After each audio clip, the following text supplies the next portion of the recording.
हो रहा है। भाजपा के भी इवन जो लोग हैं वो भी यहाँ पर कह रहे हैं ये तरीका ठीक नहीं है, पार्षदों को तोड़ लेते, खरीद लेते, कुछ कर लेते, वो तो ठीक है, ये तो अंधेर गर्दी है।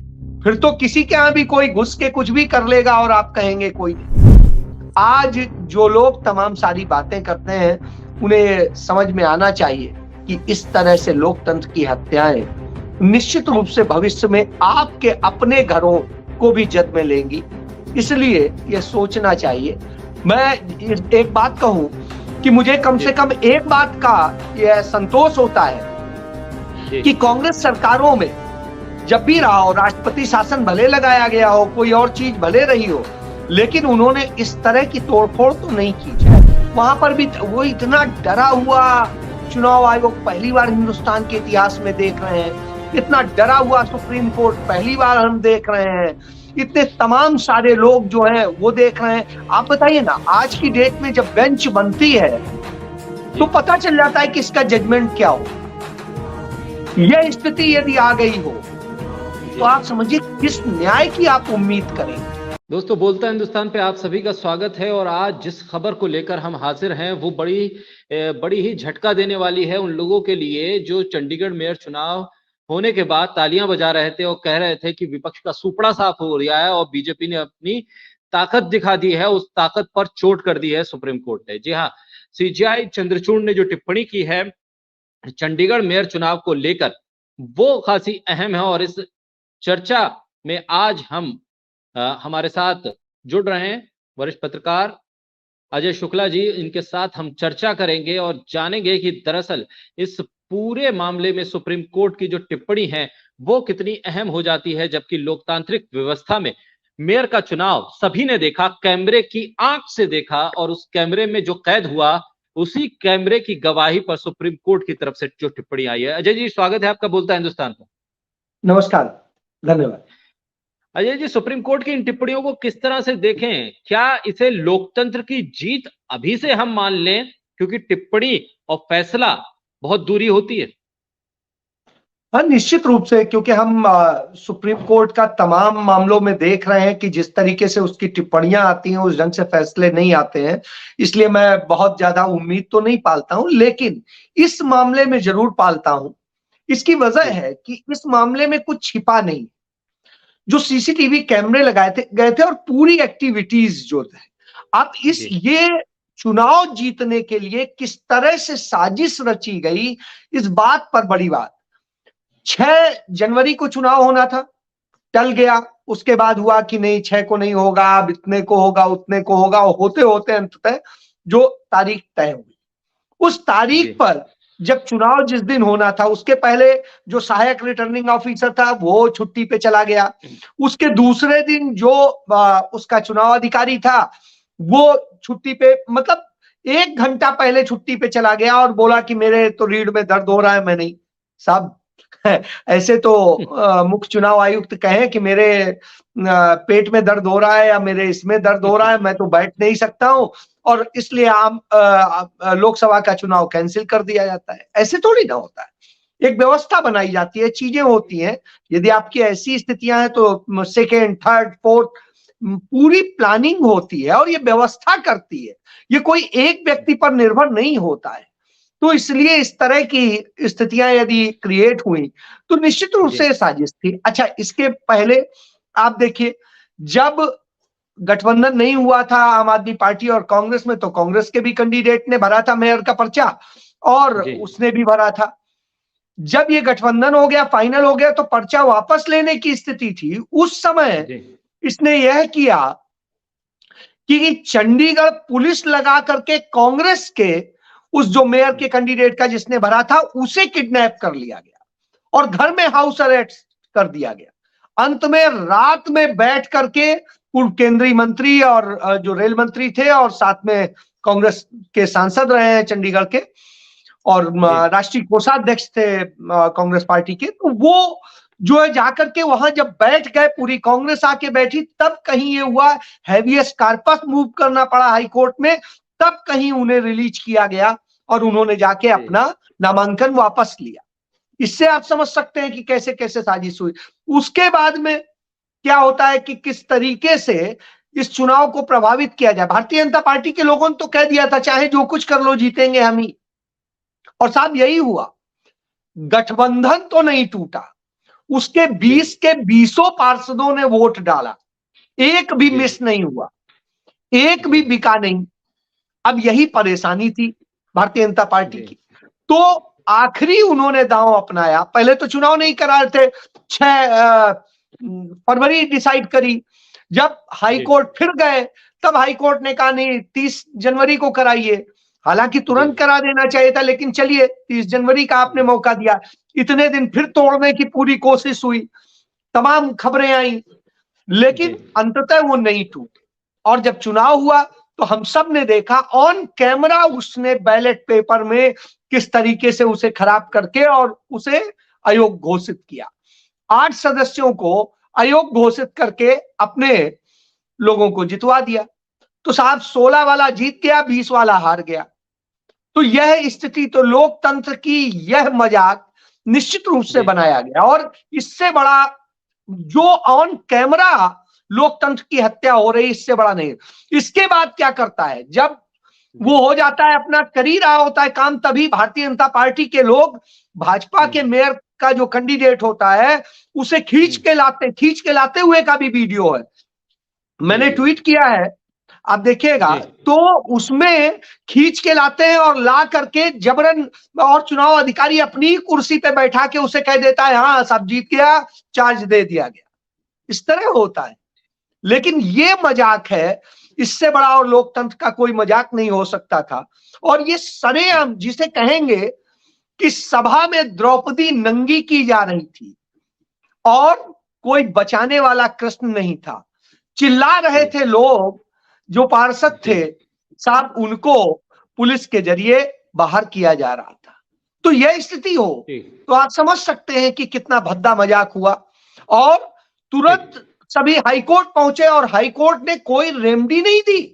सबसे बड़ी बात है कि तुरंत आपको चीजों को प्रिजर्व करना चाहिए। जो आज आदेश सुप्रीम कोर्ट ने दिया, यह आदेश तो उसी दिन हाईकोर्ट को दे देना चाहिए था, उसने क्यों नहीं दिया? तो ये बहुत सारी वजहें हैं और सामने खड़ी है कि किस तरीके से खेल हो रहा है, किस तरीके से लोकतंत्र का मजाक हो रहा है। और ये एक तो चीज है नहीं, भारतीय जनता पार्टी बगैर सत्ता के नहीं रह सकती है, वो सत्ता के लिए किसी भी हद तक जा सकती है। तो इसलिए इससे समझा जा सकता है कि उनकी हरकतें लोकतंत्र को खत्म करने वाली हैं, लोकतंत्र को बनाने वाली नहीं है। और इसका खामियाजा इनको भुगतना पड़ेगा, क्योंकि पूरा देश, पूरी दुनिया इसको देख रही है। और चंडीगढ़ में हुआ, चंडीगढ़ का मायने ये है कि यहाँ जो पंजाब और हरियाणा और इधर के लोग हैं, इनमें लगभग हर फैमिली के लोग फॉरेन में हैं। और वहां पर इस पर बड़ी भारी चर्चा हो रही है कि इस तरह से वो हो रहा है। भाजपा के भी इवन जो लोग हैं वो भी यहाँ पर कह रहे हैं ये तरीका ठीक नहीं है, पार्षदों को तोड़ लेते, खरीद लेते, कुछ कर लेते, वो तो ठीक है, ये तो अंधेर गर्दी है। फिर तो किसी के यहाँ भी कोई घुस के कुछ भी कर लेगा और आप कहेंगे कोई नहीं। तो ये इसका असर बहुत बड़ा पड़ा है और इसको आज पूरे देश में नजीर दी जा रही है कि इस तरह की भाजपा गिर सकती है सत्ता के लिए। यह जी सर, सुप्रीम कोर्ट के मुख्य न्यायाधीश ने कहा कि लोकतंत्र की हत्या होने नहीं देंगे। फिर यह कहा कि रिटर्निंग ऑफिसर ने जो किया वो लोकतंत्र की हत्या जैसा है, वो कैमरे की तरफ देखकर बैलेट पेपर खराब कर रहा है। लोकतंत्र की हत्या होने नहीं देंगे, इस बात को अगर मेयर चुनाव को लेकर सुप्रीम कोर्ट कहता है, वहीं दूसरी तरफ अगर हम देखें कि महाराष्ट्र का मामला है, पार्टियां तोड़ दी जाती हैं, अभी तक चल रहा है। स्पीकर पर तारीख देकर फैसला कर आखिर में हुआ, लेकिन किस तरह का फैसला आया और फिर वो भी चुनौती में। क्या छोटे छोटे मामलों पर सख्त टिप्पणियां, जिसका जिक्र हम शुरुआत से कर रहे हैं, सख्त टिप्पणियां या कुछ फैसले कर देना बड़े मामलों को दबा देता है? स्वाभाविक सी बात है, ये इसी तरीके का इनका चाल चरित्र चेहरा है। और हमने देखा है, देखिए मेयर के इसमें आप उलझ जाइएगा, इसी पे चर्चा करते रहिएगा तो ये लगेगा कि हाँ ठीक है, लेकिन इससे क्या फर्क पड़ता है? मैं कहता हूं उन्होंने अभी मेयर के अगली मीटिंग करने से रोक दिया है, लेकिन मीटिंग करने से रोक देने से क्या होगा? यहां पर तो नरेंद्र मोदी का शासन है, क्योंकि केंद्र शासित राज्य है चंडीगढ़, और सीधे है, सारे अफसरान उनके हैं वो जैसे, और इसका उदाहरण सीधी सी बात है कि जिस तरह की घटना हुई और सारे अफसर उसे ही ढकने में लगे थे, उसे ही बचाने में लगे थे, तो ऐसी स्थिति में जो कार्रवाई कर देनी चाहिए थी यहाँ के ऑफिसर्स को, एफआईआर दर्ज करा देनी चाहिए थी, वो कुछ नहीं हुआ। तो उन्हें कोई फर्क नहीं इससे बहुत पड़ेगा। लेकिन ठीक है, ये लोकतंत्र को जो समझते हैं वो जानते हैं ये एक सिंबॉलिक असर है और इसका संदेश जाएगा। लेकिन देश के तमाम सारे, आप बताइए, झारखंड में जिस तरीके से सरकार गिराने की साजिश रची गई, आज वो भी नाकाम हुई है और बड़ा अच्छा संदेश दिया है वहां पर। और इसी तरह से आपने जो जिक्र किया महाराष्ट्र में, आपको याद होगा किस तरह से मध्य प्रदेश में खरीदा गया, तोड़ा गया और क्या क्या किया गया। इसके पहले, ये आज नहीं है, भारतीय जनता पार्टी की सरकारें यही करती रही हैं। मुझे याद है मैं उन दिनों लखनऊ में होता था और कल्याण सिंह सरकार बनाए रखने के लिए किस तरीके से अचानक एकदम से तोड़ा गया, किसी को लाके मिलाया गया और वो किया गया, और उस मामले को इस तरीके से किया गया। केसीनाथ त्रिपाठी होते थे विधानसभा अध्यक्ष, और तोड़ करके कल्याण सिंह की सरकार बनवाई गई थी। बसपा भी टूटी थी और भी टूटे थे और तमाम सारी चीजें थी। आज जो लोग तमाम सारी बातें करते हैं उन्हें समझ में आना चाहिए कि इस तरह से लोकतंत्र की हत्याएं निश्चित रूप से भविष्य में आपके अपने घरों को भी जद में लेंगी। इसलिए यह सोचना चाहिए। मैं एक बात कहूं कि मुझे कम से कम एक बात का यह संतोष होता है कि कांग्रेस सरकारों में जब भी रहा हो, राष्ट्रपति शासन भले लगाया गया हो, कोई और चीज भले रही हो, लेकिन उन्होंने इस तरह की तोड़फोड़ तो नहीं की थी। ऐसे तो कोई सरकार नहीं बनाई थी, इसका तो कोई उदाहरण मौजूद नहीं है। यानी वो लोकतंत्र के तो कम से कम हत्यारे नहीं थे, ये तो लोकतंत्र की हत्या करते हैं और वो भी डकैती डालते हैं लोकतंत्र में। जी सर, जिस तरह से तस्वीरें आई थी मेयर चुनाव पे, अगर हम देखें वो तस्वीर देखें, वो तमाम पार्षद तो थे जो बीजेपी के थे, एक शख्सियत और थी, बीजेपी की सांसद थी, वो पास में खड़ी होकर विक्ट्री साइन दिखा रही थी मुस्कुराते हुए। क्या ऐसी स्थिति इस देश के भीतर है कि आपके पास अगर ताकत है, जैसा कि जिक्र आप कर रहे थे कि बीजेपी के लोग कह रहे थे कि जो चाहे वो कर लो, सरकार तो हम ही बनाएंगे, एक मुहावरा भी चल निकला है कि अगर बीजेपी के 0 सदस्य भी हों और उस राज्य में सरकार बनाने पर आ जाए बीजेपी तो बना लेगी, मुख्यमंत्री उदाहरण मौजूद है। आप देखिए ना, पिछले नागालैंड में एक सिर्फ जीता था और याद करिए सरकार बनाई थी जी। तो ऐसे बहुत सारे उदाहरण मौजूद हैं हमारे देश में जी। तो ऐसे में सर कैसे हम समझें कि लोकतांत्रिक व्यवस्था में जो बार बार चुनाव की दुहाई दी जाती है, वो कहा जाता है कि हम चुनाव जीत के आए इसलिए जनता ने मोहर लगा दी है हमारे नाम पर और हम जो चाहे वो कानून पास करें क्योंकि हमारे पास बहुमत है। ये बहुमत हासिल करने के पीछे की पहेली क्या इसी तरह से हो रही है जो कैमरे के सामने इस वक्त कैद हो गई, जो बार बार जिक्र हो रहा है कि ईवीएम नहीं बैलेट लेके आइए, बैलेट पर ज्यादा भरोसा है, ईवीएम से चोरी हो जा रहा है जनमत। कैमरे पर कैद होने वाली तस्वीरों को तो सुप्रीम कोर्ट ने देखा, हमने देखा। वो तस्वीरें जो कैमरे पे कैद नहीं हो रही हैं और जनमत को हैक कर ले रही हैं, उन तस्वीरों पर क्या कभी चर्चा हो पाएगी संजीदगी के साथ? मैं देखिए साकिर एक चीज कहूं कि ये बात बड़ी चिंताजनक है और ऐसा नहीं होना चाहिए, इस बात को मैं यूं कहता हूं। लेकिन एक दुखद स्थिति है इस देश के अंदर, जो हालात बने और जो चीजें बनी, उन सब पे यदि गौर करेंगे, हमें यह कह के वो लोग आए थे कि साहब हम एक अच्छी सरकार देने के लिए, बहुत हुई महंगाई पे मार अब की बार मोदी सरकार, बहुत हुए नारी पे वार अब की मोदी सरकार, बहुत हुई भ्रष्टाचार, तो सब इस तरह से करके तमाम सारे वायदे किए थे। निश्चित रूप से जब एक नया तमाम सारी चीजें लेके कोई आता है तो लगता है कि हाँ ठीक है, इसके प्रोडक्ट में कुछ ज्यादा अच्छा है और आदमी भरोसा कर लेता है। उसे नहीं पता था कि अब भरोसा करके जब ये आएंगे तो उसके बाद क्या क्या खेल करेंगे।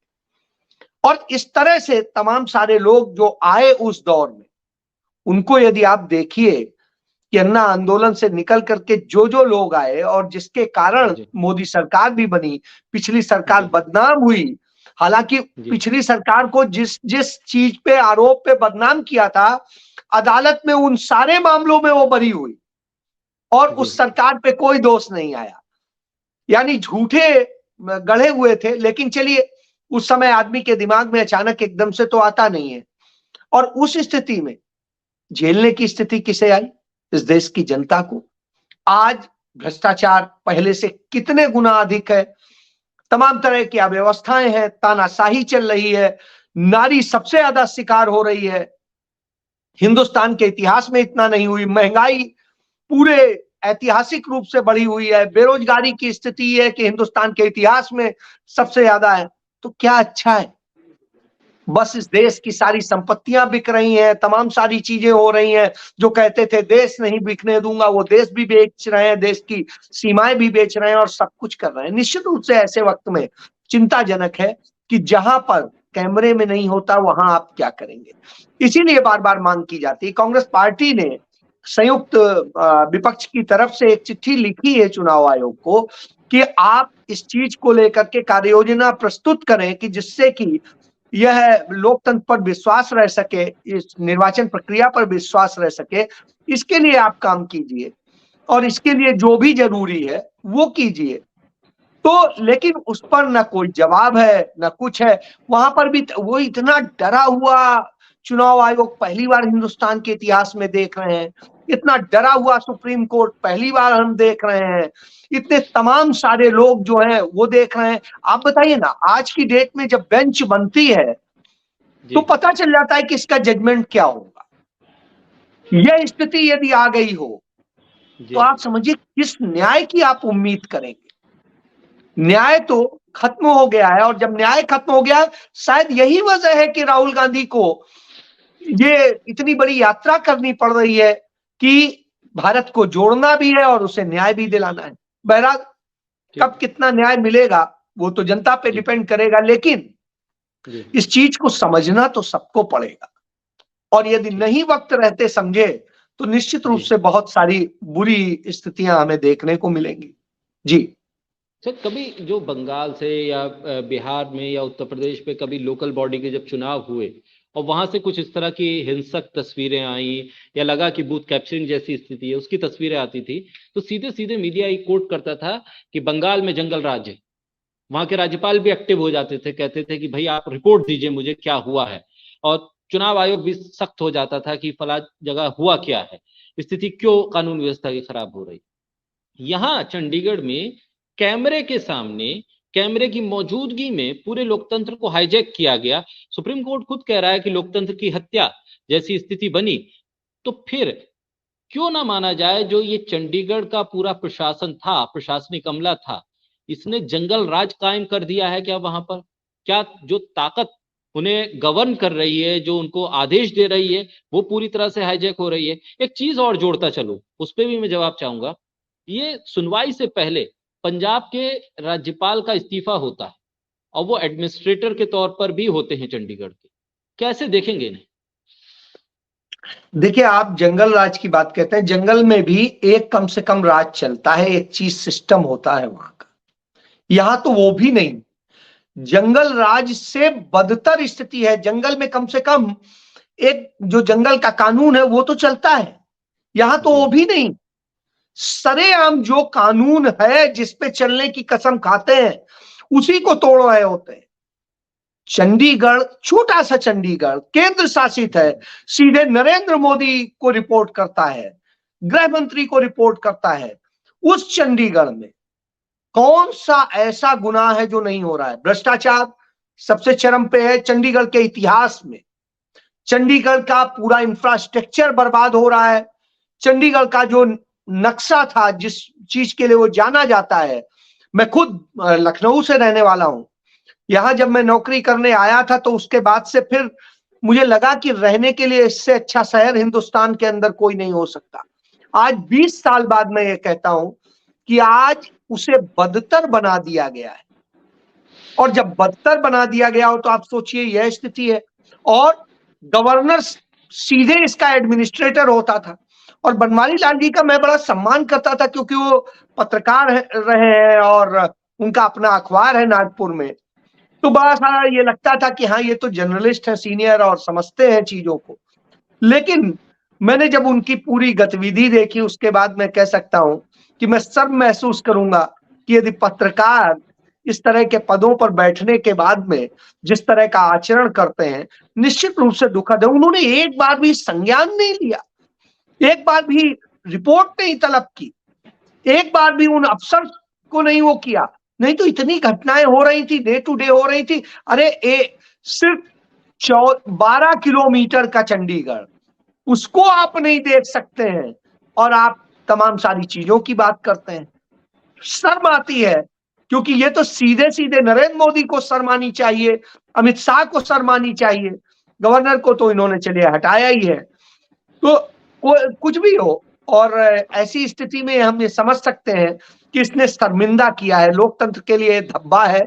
और ये धब्बा सिर्फ एक व्यक्ति पर नहीं है, नरेंद्र मोदी पर भी है, अमित शाह पर भी है और बनवारी लाल पुरोहित पर भी है। जी सर, ऐसे में क्या ये मैसेज जाएगा विपक्ष को? खासतौर पे हम ये स्थिति तब देख रहे हैं जब आम आदमी पार्टी कांग्रेस साथ में आए, तब जाके ये स्थिति बनी है कि आप जीतने वाले स्टेज पर थे और आपको वहां से हराया गया, तो आपने चुनौती दी, तब इस तरह की स्थिति बन रही है कि फैसला ऐसी टिप्पणियां आ रही हैं और बीजेपी हारने वाली स्थिति में पहुंची थी। तो क्या ये एक बड़ा मैसेज नहीं है, छोटे प्लेटफॉर्म से बड़ा मैसेज, कि अगर आप एकजुट होते हैं, आप एक साथ आते हैं, 2 या 3 दल, तो आप बीजेपी के सामने चुनौती पेश कर सकते हैं, और अगर उस चुनौती का सामना बीजेपी नहीं कर पाती है तो जनता की अदालत उसका फैसला करेगी? क्या ये एक बड़ा मैसेज नहीं है जिसके तहत इंडिया गठबंधन की रूपरेखा भी तैयार है? नहीं, बिल्कुल ये बड़ा मैसेज है। और निश्चित रूप से देखिए, सबसे बड़ी भारतीय जनता पार्टी का मोडस ऑपरेंडी क्या है कि कांग्रेस के या उनके सहयोगी दलों के वोट बांट दो और अपने वोट इंटैक्ट कर लो। यही जीत का एक मात्र फार्मूला है। नहीं तो आप सोचिए ना, 37% मत पाने वाली भारतीय जनता पार्टी सत्ता में है, पूर्ण बहुमत से सत्ता में, और 60% जो उनके खिलाफ पड़ रहे हैं वो सत्ता से बाहर है। तो ऐसी स्थिति में बिल्कुल साफ है कि आप चंद जो वो है उस तरीके से जैसे आप हरवाते हैं, जैसे खेल करते हैं, उन सब चीजों का सारी चीजें मौजूद है। निश्चित रूप से कोशिश होनी चाहिए कि अधिक से अधिक जगह, जो बात सतपाल मलिक ने कही थी कि अधिक से अधिक जगह एक ही कैंडिडेट हो विपक्ष का, तो वो बेहतर रहेगा। लेकिन ये सभी जगह संभव नहीं होता, लेकिन बहुत सारी जगह पे ये हो सकता है। और यदि ये हो जाए तो मुझे लगता है भारतीय जनता पार्टी को उखड़ने में कुछ घंटे लगेंगे, इससे ज्यादा नहीं लगेंगे। लेकिन यहां पर एक समस्या है, तमाम क्षेत्रीय दल अपने स्वार्थों में इतना घिर जाते हैं कि उन्हें कहते तो लोकतंत्र की बात है, कहे तो संविधान की बात है, लेकिन जब मौका आता है तो वो संविधान भी भूल जाते हैं, लोकतंत्र भी भूल जाते हैं, जनता के अधिकारों की बात भी भूल जाते हैं, और आकर के उसी कांग्रेस से लड़ने लगते हैं जो सीधे नरेंद्र मोदी को टक्कर दे सकती है और देती है और दे रही है। राहुल गांधी से ही लड़ने लगते हैं, क्योंकि राहुल गांधी सीधे उन पे हमला करते हैं, नरेंद्र मोदी की जड़ पर हमला करते हैं। जब वो अदानी पर बोलते हैं तो मोदी और उनका पूरा कुनबा, उसी तरह की स्थिति होती है कि सांप के उसमें में वो करो तो वो सब बिलबिलाने लगते हैं, वही स्थिति है। तो कमोबेश उसके बाद में वो तमाम खेल करते हैं। तो वो छद्म विपक्ष है। आप देखिए, जो बनाने चले थे इंडिया गठबंधन वही भाग गए, जो लोकतंत्र की बात दुहाई दे रहे थे और संविधान की दुहाई दे रहे थे, वो भाग गए। ममता बनर्जी का एक्टिविटी आप देख लीजिए, जिस तरीके से ममता बनर्जी कर रही हैं, वो खुद समझ में आता है कि किस तरह से अभिषेक बनर्जी को बचाने के लिए और सबके लिए कर रही हैं। अभिषेक बनर्जी की भी पिटीशन फाइल है, शायद कल सुनवाई होगी मुझे लगता है सुप्रीम कोर्ट में। तो अब वही बेंच है जो नरेंद्र मोदी की प्यारी बेंच है। फैसला क्या आएगा ये इस पर निर्भर करेगा वो कितना कांग्रेस पर हमला करती है। यदि कांग्रेस पर अच्छा हमला करेंगी तो उनके पक्ष में डिसीजन आ जाएगा, और नहीं तो खिलाफ चला जाएगा। इसी तरीके से तमाम सारी चीजें मौजूद हैं। तो ऐसे में आप ये समझ लीजिए, स्वार्थ छोड़ना होगा यदि देश के लिए आप बात करते हैं, क्योंकि इस समय जरूरत देश को बचाने की है, संविधान बचाने की है, लोकतंत्र बचाने की है, भारत बचाने की है। हिंदुस्तान आप बचा लेंगे तो सब कुछ बच जाएगा, उसके बाद अपनी लड़ाइयां लड़ते रहिएगा। तो आज जरूरत इसकी है कि कांग्रेस के साथ आप मिलके खड़े हो, राहुल गांधी के साथ लड़ाई लड़े, जीते और बनाए। ये बड़ी तो चीज ऐसे में है। ये जो सख्त टिप्पणी है और जिस तरह से पूरी तरह से अगर हम इस टिप्पणियों को समझें तो फटकार है, ये टिप्पणी से ज्यादा फटकार है उस पार्टी के लिए जिसने जबरदस्ती अपने कैंडिडेट को जितवाया, उस अधिकारी के लिए जिसने जबरदस्ती उस शख्स को जितवा दिया, उस पार्टी के उस सदस्य, उस उम्मीदवार को जिता दिया जिसके पास बहुमत का दूर दूर तक आंकड़ा नहीं था। माफी मांगनी चाहिए कम से कम उस रिटर्निंग ऑफिसर को, पार्टी को, बीजेपी के मेयर उम्मीदवार को तो जो चुने हैं उन्हें तो तुरंत इस्तीफा दे देना चाहिए कि लोकतांत्रिक व्यवस्था में अगर सुप्रीम कोर्ट ये कह रहा है कि लोकतंत्र की हत्या हुई है तो ऐसी हत्या करके मेयर बनने से अच्छा है कि इस्तीफा दे दिया जाए। क्या ऐसी हम उम्मीद रख सकते हैं मौजूदा हालात में? देखिए, रिटर्निंग ऑफिसर को माफी मांगने जैसी बात कहने की बजाय हम ये कहें वो तो एक प्यादा था। जी, वो बेचारा उस आदेश का पालन न करता जो मोदी जी के इधर से आया था, तो करता तो क्या न करता। जब बड़े बड़े मुख्यमंत्री गिरफ्तार कर लिए जा रहे हैं, बड़े बड़े ये हो जा रहे हैं, तो वो तो बेचारा छोटा सा था। उसकी तो औकात वही थी जो कहा गया। वो कैमरे का को भी नहीं लजाया और उसने अपने आप को खतरे में डाल करके भी ये किया। सबसे बड़ी बात है, माफी तो उनको मांगनी चाहिए जो इसके लिए सबसे बड़े जिम्मेदार। क्योंकि ये कोई राज्य होता तो हम कहते चलो वहां का मुख्यमंत्री या कोई और, यहां तो खुद केंद्र शासित है, नरेंद्र मोदी और अमित शाह के सीधे अंडर में आता है, किसी और के नहीं। उन्हें माफी मांगनी चाहिए। सार्वजनिक तौर पर संसद चल रही है, संसद के सत्र में माफी मांगनी चाहिए। और यह हिम्मत नहीं है माफी मांगने के लिए। गांधी कहते थे माफी वही मांग सकता है जिसके अंदर साहस हो। तो अपनी गलती पे वही माफी मांगेगा, नहीं तो नहीं मांगेगा। नहीं तो वो हठधर्मिता करेगा, बेशर्म बन जाएगा। तो इस समय बेशर्मों की सियासत हो रही हो तो आप जी, कोई बड़ी उम्मीद ना करें। जी, बिल्कुल। ऐसे में अब यहां से आगे की लड़ाई कानूनी तौर पे तो लड़ी जाएगी, लेकिन इस मुद्दे को ये तमाम गठबंधन के नेता कम से कम पंजाब और हरियाणा जैसे स्टेट्स में किस तरह से उठा सकते हैं, कैसे आगे चला सकते हैं, क्योंकि चुनाव, आम चुनाव जो है वो खासा महत्वपूर्ण होगा और उसमें आपको ये बताना पड़ेगा कि लोकतंत्र की हत्या हो रही है। क्योंकि जब कांग्रेस या विपक्ष कहता है कि लोकतंत्र की हत्या हो रही है इसलिए हमें वोट दीजिए क्योंकि लोकतंत्र, संविधान बचाना है, तो इसका सबसे बड़ा एग्जाम्पल तो सुप्रीम कोर्ट की टिप्पणी के बाद यही बनता है। इस टिप्पणी के बाद और इस पूरे प्रकरण के बाद इस इशू को कैसे सेंट्रलाइज करके इसका चुनाव में उठाने की जरूरत है? निश्चित रूप से मुझे लगता है कि सभी उठाएंगे और सबने इसको लेकर के एक स्टैंड लिया है। चाहे आम आदमी पार्टी हो, चाहे कांग्रेस हो, दोनों ने इसको लेके स्टैंड लिया और मुझे लगता है कि चुनाव में इस पे चर्चा होगी और यह निश्चित रूप से एक विषय बनेगा और जनता के सामने अपनी बात को साबित करने के लिए उनके पास एक आधार तो होगा ही होगा।